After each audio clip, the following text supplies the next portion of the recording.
Bagyong Chedeng napanatili ang lakas habang patuloy na kumikilos patungo sa direksyong Pakanluran, Hilagang Kanluran.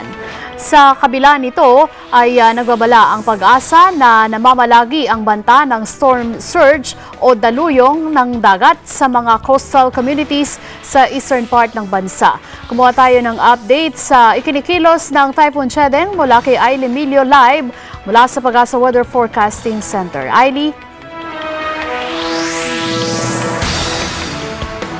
Yes, Weng, napanatili nga ng Bagyong Chedeng ang lakas nito at inaasahang ngayong gabi ay maglalabas ang pag-asa ng Public Storm Warning Signal number 1 sa Bicol Region. As of 4 p.m., huling namataan ang sentro ng bagyo sa layong 770 kilometro, silangan-timog-silangan ng Virac, Catanduanes. Taglay pa rin ito ang lakas ng hangin aabot sa 175 kilometers per hour malapit sa gitna at bugsong aabot sa 210 kilometers per hour. Bumagal ang pagkilos ng bagyo sa direksyong Hilagang Kanluran sa bilis lamang na 15 kilometers per hour. Ayon sa pag-asa, tinatayang sa linggo ng umaga ay magla-landfall ang Bagyong Chedeng sa eastern coast ng Isabela Aurora area at sa Lunes pa inaasahang lalabas ng Philippine Area of Responsibility.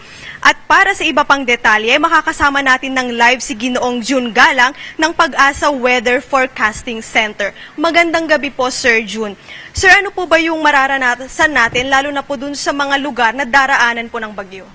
Well, naasahan po natin yung mga kababayan natin dito sa may Aurora, Isabela at saka Quezon area. Araw po ng Sabado at Linggo, magiging masungit po yung panahon dyan.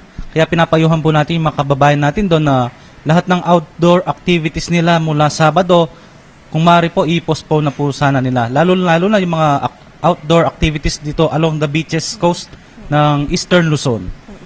Sir, malawak po ba itong diameter ng Bagyong Chedeng? Well, sa ngayon nasa 350 yung kanyang radius, pero yung mga paulan na dulot nito nasa 150 hanggang 200 kilometer radius lamang. Moderate to heavy yon, pero may mga chances na heavy to intense, pero mga isolated lamang po yon. Sir, ano po ba yung posibilidad na umabot sa signal number 4 itong si Bagyong Chedeng?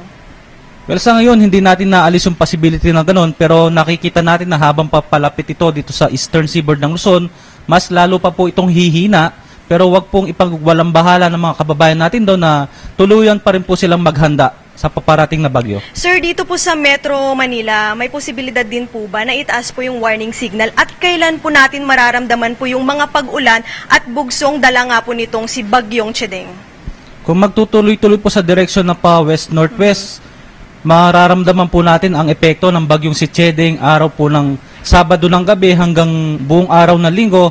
Makakaranas na po tayo mga occasional rains na mga occasional gusty winds dito po sa Metro Manila, kabilang na po dyan ang Central Luzon. Sir, baka meron po kayong nais na idagdag or ipaalala po sa ating pong mga kababayan?